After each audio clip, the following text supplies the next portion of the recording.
이 두려움은 크게 5가지 종류로 이렇게 말씀드릴 수 있습니다. 가난과 질병과 또 무지와 고독과 죽음, 크게 5가지로 말씀드릴 수 있습니다. 최근에 여러분 지난 주일에 이 수원의 다세대 주택에서 60대 어머니와 또 40대 두 딸이 이렇게 숨진 채 발견된 뉴스를 들으셨을 겁니다.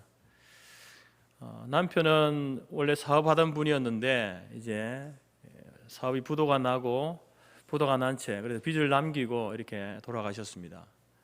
그래서 이제 아들이 가족을 돌보고 있었는데 택배 일을 하면서 가족을 돌봐왔는데 또 그 아들도 희귀병으로 돌아가셨고, 그리고 또 이제 어머니도 암 진단을 받아서 투병 중이었고 두 딸도 난치병을 앓고 있었다라고 합니다. 그래서 극심한 가난에 시달리면서, 그리고 이제 수원으로 이사하였는데 이제 빚독촉 그것이 두려워서 또 전입 신고도 하지 못해서 복지의 사각지대에 있으면서 이제 수원 세모녀 사건이 일어난 겁니다.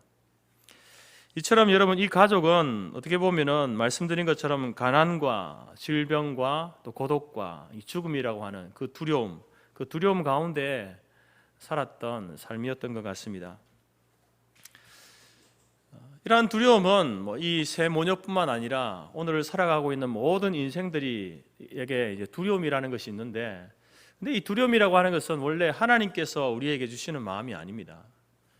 하나님은 우리에게 두려움을 주시지 않습니다. 하나님은 우리에게 담대함과 평안함을 주시는 분이십니다. 디모데후서 1장 7절에서 하나님이 우리에게 주신 것은 두려워하는 마음이 아니요 오직 능력과 사랑과 절제하는 마음이다. 하나님께서는 우리에게 두려움을 주시는 분이 아닙니다. 루마니아 공산주의 체제 하에서 박해를 받던 범브란트 목사님이 옥중에서 성경을 읽으면서 두려워하지 말아라 이 말씀을 자주 발견하고는 한번 세어봤습니다. 세어보니까 그 말씀 성경 가운데에 365번이나 이렇게 두려워하지 말라라는 말씀이 있는 것을 발견했습니다. 그러면서 그 목사님은 이 인생의 두려움이 늘 찾아오는데 하나님께서 이 말씀을 통해서 우리에게 이 두려움을 이기라고 하시는구나, 말씀을 가지고 말씀을 붙들 때에 우리가 두려움을 이길 수 있구나라는 사실을 다시 한번 옥중에서 성경을 읽으면서 알게 되었다라는 것입니다. 오늘 본문에서도 시인은 우리는 두려워하지 아니하리로다 이렇게 스스로 확신에 찬 고백을 하고 있습니다. 우리는 두려워하지 아니하리로다. 이 고백을 하는 이유는 자신에게 두려움의 요소가 없기 때문에, 자신의 삶에는 전혀 두려워해야 될 어떤 것도 대상도 없기 때문에 두려워하지 않겠다라는 말이 아닙니다. 또한 두려움이 무엇인지 모르기 때문에 두려워하지 않겠다라는 말도 아니죠. 여러분, 시인은 과거에 두려움이 무엇인지 처절하게 경험해 본 사람입니다. 그리고 지금 현재에도 그 두려움의 요소가 그 인생 가운데 남아있는 그러한 상황 가운데 있습니다. 그 상황 속에서 큰 두려움을 경험해 보았고 또 지금도 그 두려움이 자기에게 엄습해 있는 그런 상황 속에서 우리는 두려워하지 아니하리로다 이렇게 고백하고 있는 겁니다.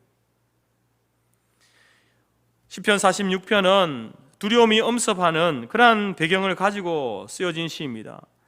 히스기야 왕 시대에 이제 아수르 산헤립이 예루살렘을 침공하게 되는데 그때에 18만 5천 명이라는 대군이 이스라엘을 침공하게 되어집니다. 이스라엘에는 이 수를 대적할 만한 군사도 없었을 뿐더러 그러한 능력도 없었습니다. 히스기야 왕은 여러분 이제 그 군대를 이겨낼 수 없었기 때문에 히스기야 왕은 그 산헤립이 왕이 보낸 그 편지를 들고 성전에 올라가서 편지를 펼쳐놓고 하나님 앞에 기도하기 시작했습니다. 그가 당하는 그 어려움을 이렇게 이제 기도할 때에 이렇게 묘사하면서 기도했을 겁니다. 땅이 변하고 산이 흔들리고 바닷물이 솟아나고 산이 요동하는 그러한 마치 천재지변 같은 그러한 일들이 일어나고 있다고 하나님 앞에 그렇게 기도하고 하소연했을 겁니다. 여러분, 지금 시인은 이렇게 자기가 고백하는 것처럼 땅이 변하고 산이 흔들리고 바닷물이 솟아나고 산이 요동하는 도저히 피하려고 해도 피할 그런 어떤 공간을 찾을 수 없는 사중 위협 가운데 있습니다. 도저히 피할 수 없는, 아무리 빠른 몸을 가지고 있다 하더라도 그곳에서 살아남을 수 있는 사람이 누가 있겠습니까? 운전을 하시는 분들은 보통 이제 운전할 때에 방어 운전을 하지 않습니까? 그래서 앞차와의 일정한 거리를 두고 혹시 이 차가 앞에 가던 차가 급하게 멈춰 섰을 경우에 이제 사고가 나지 않기 위해서 일정한 거리를 두고 이렇게 운전을 하죠. 그게 방어 운전입니다. 뿐만 아니라 이제 좌우로 사람이나 차들이 갑자기 끼어들어왔을 때에 이제 그것을 대처하기 위해서 이제 그것을 염두에 두고 운전을 합니다. 저도 운전할 때에 혹시 차가 들어오면 어떻게 할까? 오른쪽에서 차가 들어오면 내가 왼쪽으로 틀어야지, 왼쪽에서 차가 들어오면 오른쪽으로 틀어야지, 이런 생각을, 상상을 하면서 운전을 합니다. 그러나 여러분, 실제적으로 이제 여러분들이 뉴스나 이런 어떤 미디어를 통해서 볼 때에 사고 나는 장면들을 보게 되어지면은 그런 예상치 못한 일들이 일어나는 겁니다. 한 가지 상황, 그냥 차만 쑥 들어오는 것이 아니라, 한 가지 상황이 일어나는 것이 아니라 그 사고가 날 때는요, 복합적인 상황이 일어나는 것이죠. 그래서 여러분, 이러한 여러 가지 일들이 순간적으로 일어나기 때문에 그 일을 대처하기가 쉽지 않다라는 사실을 우리가 그런 어떤 미디어를 통해서 확인하게 되는 겁니다. 아, 저 상황에서 도저히 저것은 어떻게 할 수가 없구나라는 사실을 확인하게 되는 것입니다. 이처럼 우리의 인생이 그렇습니다. 우리의 인생에 한 가지 위험이나 한 가지 두려움이 오면요, 순차적으로 이것이 오면은 보통 사람들은 그것을 잘 견디고 이겨낼 수 있습니다. 그러나 두려움이 올 때에, 어려움이 올 때에요, 오늘 수원의 새 모녀처럼 한꺼번에 봇물 터지듯이 그것이 우리에게 다가오기 때문에 그것을 견디기가 어려운 겁니다. 이겨내기가 어려운 겁니다. 이렇듯이 우리의 인생은 두려움, 그리고 또 불안함, 그 자체가 우리의 인생인 것이죠. 우리가 아무리 견고한 반석, 흔들리지 않는 그런 땅 위에 살고 있다 하더라도 인생 자체는 두려운 겁니다. 불안한 겁니다. 언제 어디서 어떤 일이 우리 가운데 닥칠지 알 수 없는 것이 인생 아니겠습니까? 때문에 사람은요, 아무도 자기 힘만으로는 스스로 살아남을 수 없습니다. 이런 불안한 두려운 인생을 살아가는 우리가 이 두려움을 떨쳐버리고 두려움을 극복하고 두려움에 사로잡혀 있지 않을 수 있는 이유, 그 이유가 무엇일까? 어떻게 우리가 그 두려움을 이겨낼 수 있을까? 극복할 수 있을까? 오늘 시인이 바로 그것을 우리에게 고백하면서 노래하고 있는 겁니다. 우리가 우리의 인생을 살아갈 때에 두려움을 넘어설 수 있는 이유는요, 첫 번째는요, 하나님이 우리의 피난처가 되시기 때문에 그렇습니다. 하나님이 우리의 피난처가 되신다. 1절 말씀에 하나님은 우리의 피난처시요. 여러분, 이 피난처라는 말의 의미가 무엇입니까?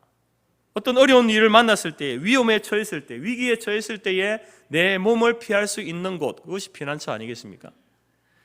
구약 성경에서는 그래서 그 피난처를 도피성이라고 이렇게 명명했습니다. 사람이 살다 보면은 이제 자기가 의도치 않게 실수로 다른 사람을 해하거나 또 심지어 죽일 수 있는 그런 상황이 일어날 수 있습니다. 구약 성경의 율법은요, 굉장히 공의로워서 이제 사람이 실수로 남을 했을 때에, 죽였을 때에 이제 실수했기 때문에 사실 정당한 재판을 받아야 되는데 가족들의 입장에서는 어떻습니까? 그것이 실수이든지 고의이든지 그래도 내 사랑하는 가족을 죽였다는 그 어떤 분을 참지 못해서 그 사람을 이제 재판도 받기 전에 해할 수 있는 그런 위험이 있지 않습니까? 그래서 구약의 율법에서는 이제 그런 사람들, 실수로 고의로 사람을 해했을 때에 이 사람이 정당한 재판을 받기까지 피할 수 있는 그러한 도시, 그러한 성을 이제 마련해 놓은 겁니다. 그것을 도피성이라고 이렇게 이야기합니다. 그리고 그 도피성은 이스라엘 전체에 6개의 성이 있었는데 그 성은 이스라엘 어디에 있든지 하룻길을 걸어서 갈 수 있는 그러한 위치에 있었습니다. 대략 48km 정도 되는 그러한 위치에 이렇게 전국에 곳곳에 이렇게 6개가 있었다라는 것입니다. 그래서 이 도피성에 들어가기만 하면은 그 누구도 그를 해칠 수가 없는 겁니다. 그가 어떤 죄를 지어도 재판을 받기까지는 이제 그 사람을 해할 수 없다라는 것입니다. 이 도피성이 바로 피난처가 되는 거죠. 그 사람에게는 피난처가 된다라는 겁니다. 요즘 배들이 드나드는 항구를 가보면요, 대부분의 작은 항구라도 그 항구에는 해일이나 큰 태풍을 피할 수 있는, 배를 보호할 수 있는 방파제를 만들어 놓았습니다. 그래서 방파제 밖에는 바람이 불고 이 파도가 치는, 파도가 일렁이지만 방파제 안으로 들어오면요, 바다가 잔잔한 겁니다. 그래서 이제 웬만한 바람이 불고 태풍이 와도 방파제 안에 이렇게 배들이 있으면요, 배가 안전한 것이죠. 배에게 있어서 바로 이 도피, 피난처는 바로 방파제 안이 바로 도피처가 되는 것이죠. 지난 폭우 때에 서울의 반지하, 많은 반지하가 침수되는 사고가 있었습니다. 뉴스를 통해서 알게 되었지만 바로 이 반지하라고 하는 것이 왜 생겨났는가, 바로 70년대에 이 전쟁을 피하기 위해서, 전쟁을 대비해서 만들어 놓은 곳이라는 것이죠. 전쟁이 일어나면은 이제 사람들이 거기로 들어가서 피하라는 겁니다. 방공호로 이렇게 만들어 놓았다라고 이렇게 이야기했습니다. 이 반지하가 바로 그 당시는 사람들에게 도피처, 피난처였습니다. 이처럼 사람이 어떤 재난이나 위기나 위험으로부터 자신을 보호할 수 있는 곳, 그것이 바로 피난처입니다. 그래서 피난처라는 그 의미는요, 보호, 구원, 안전, 그런 의미를 가지고 있는 겁니다. 하나님이 우리의 피난처이시다라고 할 때는 하나님이 우리의 구원이시고 우리의 보호자가 되시고 우리를 안전하게 거하게 하시는 분이시다라는 의미가 그 속에 담겨 있다라는 것입니다. 여러분, 사람들은요, 저마다 피난처를 가지고 있습니다. 저마다 피난처를 만들어 가지고 있습니다. 오늘 이 시편의 이 본문의 배경을 가지고 있는 이스라엘 백성들은요, 애굽이 바로 애굽을 피난처로 삼았습니다.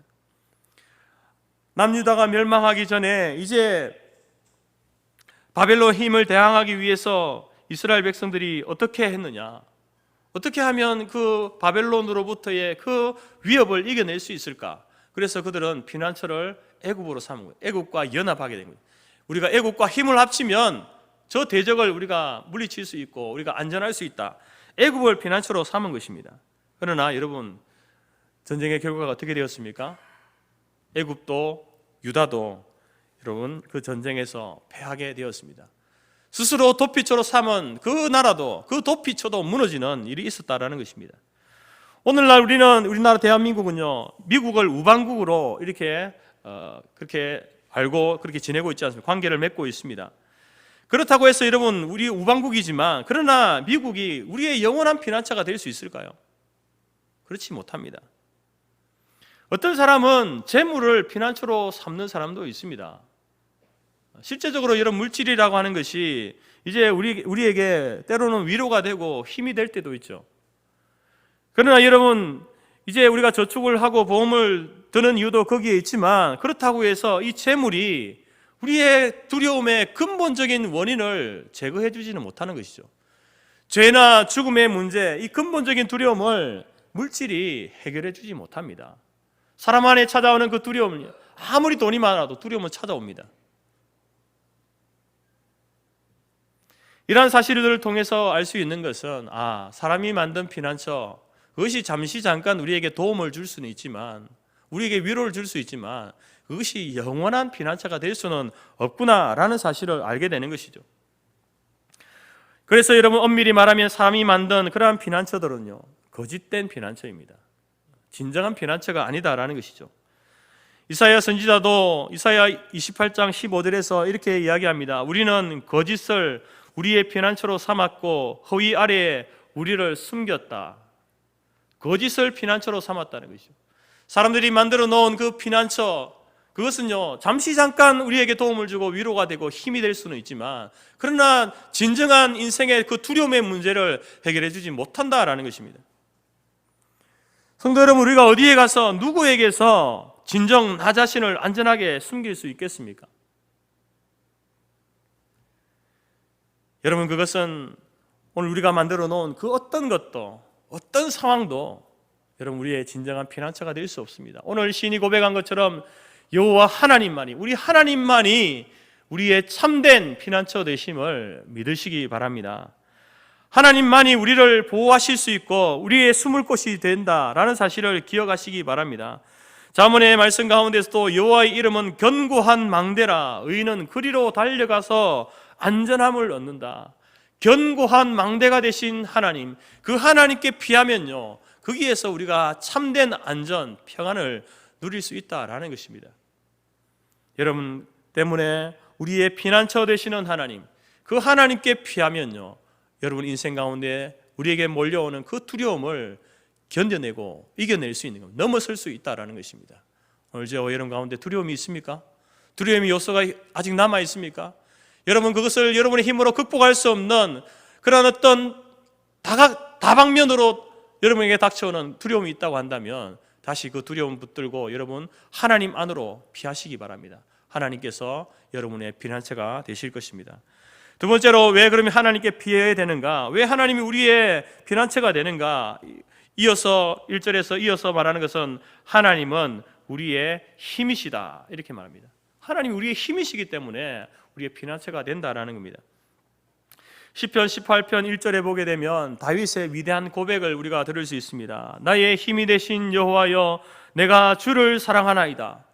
다윗도 여호와 하나님을 향해서 여호와 하나님은 나의 힘이 되십니다 이렇게 고백합니다. 여러분 다윗은 이 고백을 할 때에는 다윗이 뭔가 여호와 하나님에 대한 어떤 경험이 있었기 때문에 고백하지 않겠습니까? 다윗이 목동이었을 때에, 아직 어린 소년에 불과했을 때에 아버지의 심부름으로 전쟁터에 나가게 됩니다. 형들과 또 이스라엘의 군사들이 이제 블레셋 군대와 대치해 있는 상황 속에서 골리앗이라는 블레셋 장군이 나와서 이제 이스라엘 향해서 소리를 치는데 이스라엘 백성들 중에 그 군사들 가운데 아무도 대항하는 사람이 없는 겁니다. 그냥 하나님을 조롱하고 이스라엘 백성들을 조롱하는 그 소리를 듣고 있는 것이죠. 그때의 어린 다윗이 그가 여호와 하나님은 나의 힘이시다 라고 고백하면서 물맷돌 들고 나가서 대항하여 싸우지 않습니까? 심지어는 골리앗을 무찌르게 되는, 승리하게 되는 그러한 결과를 얻게 되어집니다. 여러분 우리의 인생의 힘은 바로 우리의 힘이 되신 여호와 하나님으로부터 나오는 것입니다. 우리의 인생의 참된 지혜도 우리 하나님이 주시는 것입니다. 하나님만이 우리에게 힘이 되시고 우리의 참된 지혜가 되시는 분이시다라는 겁니다. 이사야 41장 29절에 피곤한 자에게는 능력을 주시며 무능한 자에게는 힘을 다하시나니 소년이라도 피곤하며 곤비하며 장정이라도 넘어지며 자빠지되 오직 여호와를 앙망하는 자는 새 힘을 얻으리니 독수리의 날개치며 올라감 같을 것이다. 여호와를 앙망하는 자, 우리의 피난처 되신 그 하나님께 피하는 사람은요, 하나님께서 그에게 힘을 주시는데 독수리가 날개치며 올라가듯이 창공을 향해서 날아갈 수 있다라고 말씀하고 있습니다. 그 힘을 하나님께서 우리에게 주신다라는 겁니다. 여러분 우리가 인생에 닥쳐오는 두려움을 이길 수 있는 이유는 바로 힘 되신 하나님께서 우리에게 용기를 주시기 때문에 그렇습니다. 내가 이겨내는 것이 아니라 하나님께서 우리에게 힘을 주시고 지혜를 주시는 거예요. 그 두려움을 이길 수 있는 힘과 지혜를 주시기 때문에 여러분 이길 수 있는 것이죠. 다윗이 골리앗을 이길 수 있었던 것도 그 용기를 하나님이 주신 겁니다. 힘 대신 하나님을 의지할 때에 그 하나님께서 용기를 주시고 또 지혜를 주신 것이죠. 그래서 그 골리앗과의 싸움에서 이길 수 있었던 것입니다. 그러면 다른 사람들은 어땠습니까? 다윗의 형들과 군사들은 왜 그 골리앗이 조롱하는 그 조롱 앞에 넋놓고 있었습니까? 아무것도 하지 못했습니까? 그것은 바로 피난처 되신 하나님을 그들은 의지하지 않았기 때문에 그렇습니다. 나의 힘 되신 여호와를 믿지 못했기 때문에 그렇습니다. 그래서 그들은 아무런 저항도 할 수 없었습니다. 저항할 용기도 지혜도 얻지 못했던 것입니다. 오늘 본문 7절과 11절에 보면은 만군의 여호와께서 우리와 함께 하신다 이렇게 고백합니다. 여러분 여호와 하나님을 만군의 여호와라고 이렇게 이야기합니다. 만군의 여호와. 만군의 여호와라는 말은요, 만명의 군사를 거느린 하나님이시다라는 말입니다. 실제적으로 숫자 만명이 아니라 이 만명이라는 그 의미는 상징적인 의미인데 강하고 능력 있는 수많은 군사를 거느리시는 분이 우리 하나님이시다. 그 하나님이 우리와 함께 하신다는 거죠. 우리와 함께 하셔서 우리의 대적과 싸워주시는 분이시라는 거예요. 여러분 하나님이 우리와 함께 하신다는 그 말의 의미는요, 함께 하면서 그냥 함께 하는 가만히 계신 분이 아니라는 겁니다.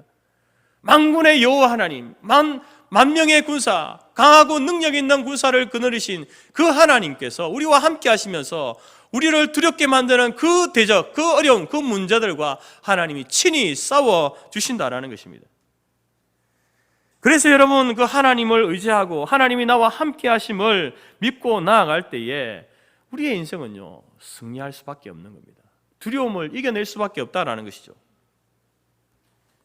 목사님, 그래도 상황이 너무 안 좋습니다.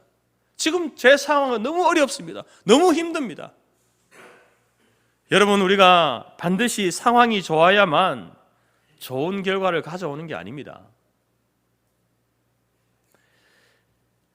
사람들의 존경과 사랑을 받았던 세계적인 지휘자 토스카니니는 원래 첼로 연주자였습니다. 그는 심한 근시를 가지고 있었는데, 그래서 이제 제대로 악보를 볼 수가 없었습니다. 그래서 이제 그렇지만 또 연주를 해야 되니까 어떻게 했냐면은, 자기 이제 악보를 받으면은 그 악보, 자기 파트만 아니라 악보 전체를 이렇게 외우는 거예요. 그렇게 해야만 이제 첼로가 들어갈 부분에, 다른 악기에 맞춰서 들어갈 부분에 함께 들어가고, 또 이제 멈춰야 될 때 같이 멈춰야 되니까 자기 부분만 해가지고는 언제 들어가는지 언제 멈춰야 되는지 알 수 없으니까 전체 악보를 다 암기하면서 그렇게 연주를 했습니다. 그런데 어느 날 이제 악단의 지휘자가 병원에 갑자기 입원하게 된 거예요. 그러니까 이제 단원들 중에 누가 지휘를 할 상황이 생겼는데, 이제 지휘를 하려면은 그냥 지휘를 할 수 있습니까? 적어도 악보를 다 외워야지 지휘도 할 수 있는 거니까. 근데 알고 보니까 눈이 나빠서 악보를 몽땅 외웠던 이 토스카니니가 선발되어서 지휘를 하게 되었습니다. 이 일을 계기로 해서 이 토스카니니가 세계적인 지휘자로 이제 명성을 떨칠 수 있었다라는 겁니다. 만약에 토스카니니가 시력이 나쁘지 않았다면, 그냥 악보 보면서 연주할 수 있었다고 한다면, 여러분, 토스카니니는요, 그냥 첼로 연주자로 남았을 겁니다. 그러나 그가 시력이 나빠서 악보를 제대로 볼 수 없는, 연주할 때마다 모든 악보를, 전체 악보를 다 외워야 되는 그런 어떤 어려움이 있었지만, 악보를 외웠기 때문에, 그리고 외웠기 때문에 여러분, 그 계기가 되어져서 그가 세계적인 지휘자가 될 수 있었다는 겁니다. 사람이 고통을 당한다는 것은요, 결코 힘든 일입니다. 어려운 일입니다. 우리가 하나님이 우리와 함께 하시지만, 함께 한다고 해서 여러분, 우리에게 어려움이 없습니까? 두려움이 전혀 찾아오지 않습니까? 하나님이 함께 하시지만 여전히 우리 가운데 어려움이 있고 괴로운 일들이 있습니다. 그러나 여러분, 그러한 어려움과 힘든 일, 그 고통을 통해서 그 고통이 우리로 하여금 더 큰 능력을 담을 수 있게 한다라는 사실을 깨달으시기 바랍니다. 토스카니니는 회고록에서 이렇게 고백합니다. 어려울 때 힘내신 하나님께 감사합니다. 이런 고백을 하고 있습니다. 여러분, 여러분의 삶의 상황이 좋은 환경이 아니라고, 좋은 상황이 아니라고 불평하지 마시기 바랍니다. 좋은 환경만이, 좋은 상황만이 좋은 결과를 가져오는 것이 아닙니다. 여러분, 두려움의 상황에 놓여 있다 할지라도 그 하나님을 의지하고, 피난처 되신 하나님, 힘 되신 하나님을 의지하고 나아갈 때에 여러분, 하나님께서 우리에게 좋은 것으로 주신다라는 겁니다. 만약에 여러분, 우리의 환경이 좋아야만, 아무런 두려움과 어려움의 요소가 없어야만 우리가 우리의 인생을 잘 살 수 있다, 제대로 살 수 있다라고 한다면, 가장 인생을 바르고 잘 살아야 될 사람은요, 아담이죠. 하나님께서 모든 환경과 조건을 다 만들어주신 에덴 동산에 거하던 아담은요, 정말 그 누구 못지않게 잘 살아야 됩니다. 성공적으로 살아야 됩니다. 그런데 아담은 어떻게 살았습니까? 하나님 앞에 불순종하는 죄를 지어 타락했습니다.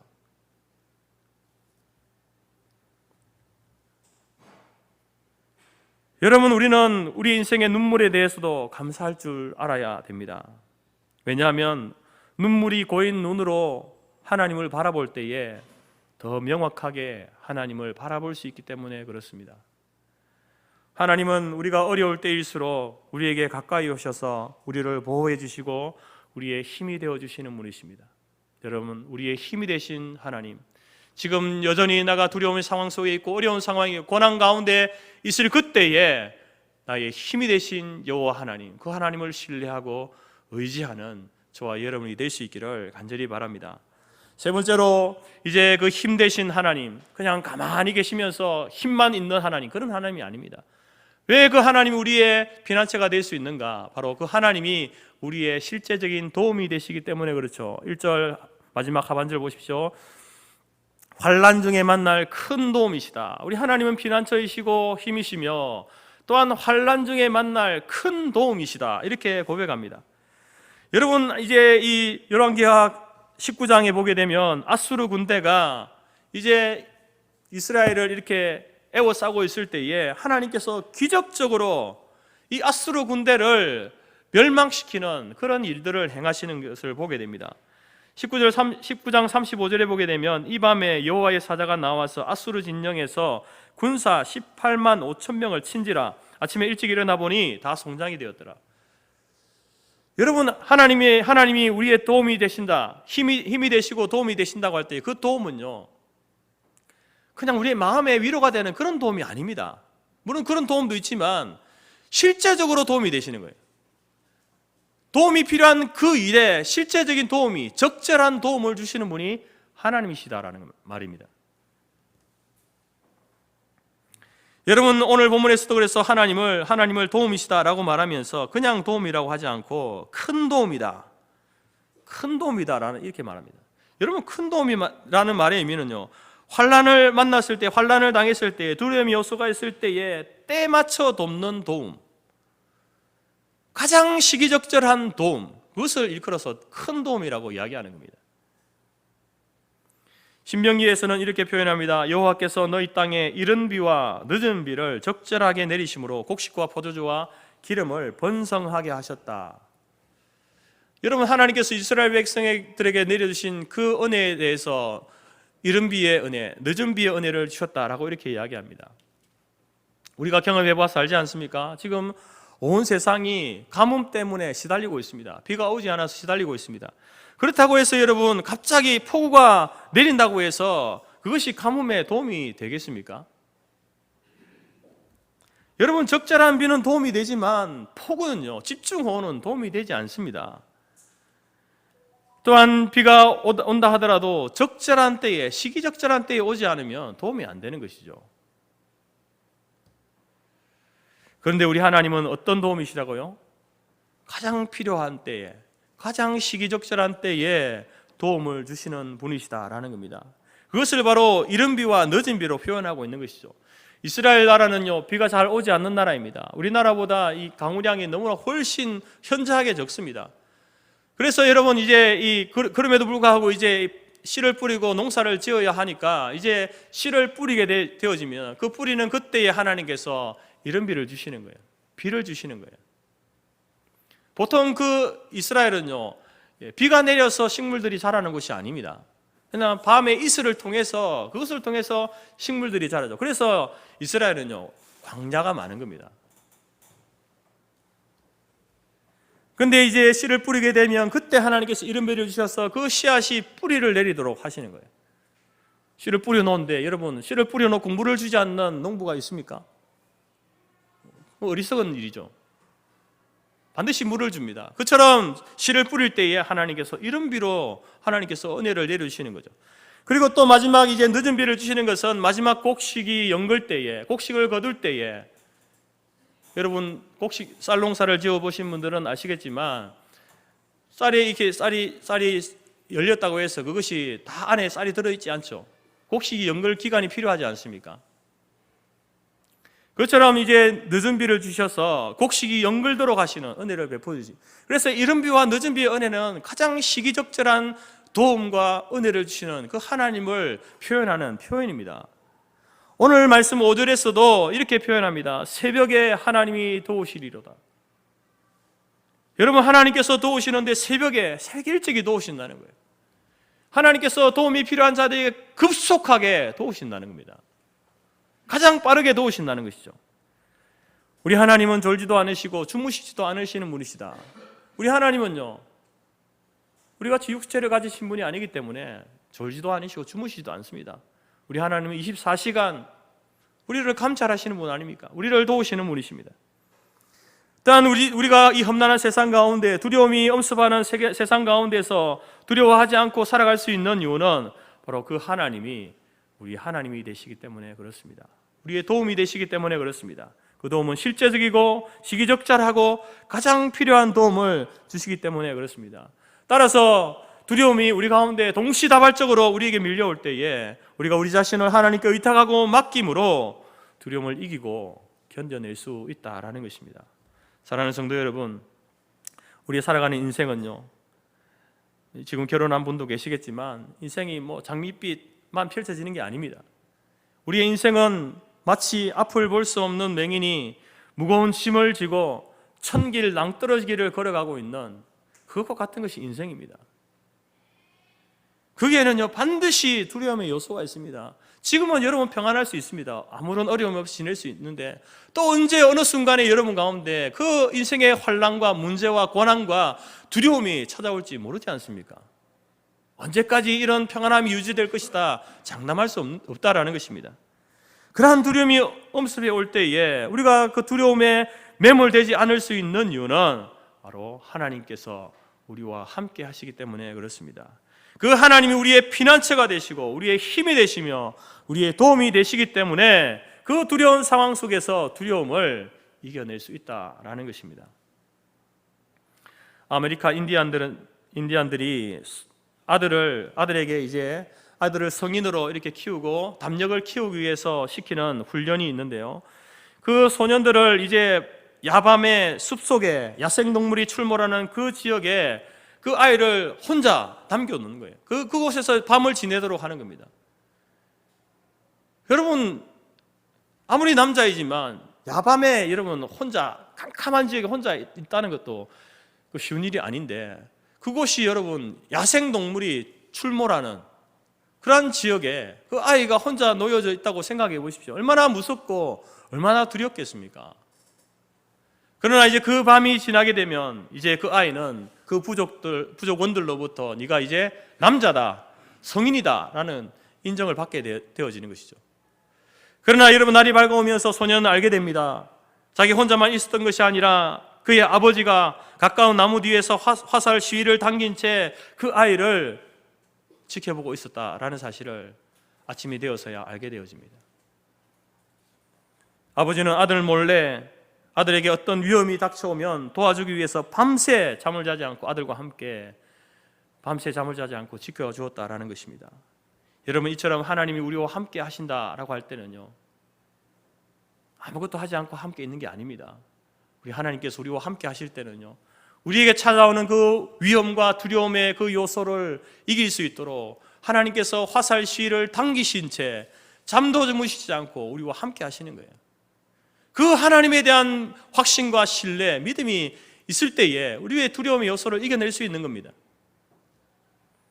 오늘 우리가 두려움에 함몰되고 매몰되지 않을 수 있는 이유는 하나님을 신뢰함으로 피난처 되시고 힘 되시고 실제적 도움 되시는 그 하나님을 신뢰할 때에 이겨낼 수 있는 것이죠. 그냥 이겨내는 것이 아니다라는 것입니다. 수많은 사람들이 왜 두려움 가운데에 그 인생을 두려움 가운데 살아갑니까? 바로 하나님을 신뢰하지 못하기 때문에, 하나님을 믿지 못하기 때문에 여러분 그렇다라는 것입니다. 오늘 여러분 안에 있는 모든 두려움의 요소들을 다 하나님 앞에 내어 맡길 수 있기를 간절히 바랍니다. 오늘 여러분 이스라엘 백성들이 그 골리앗 앞에 선 그 이스라엘 군사들, 다윗의 형들은요 두려움에 사로잡혀서 아무것도 하지 못했습니다.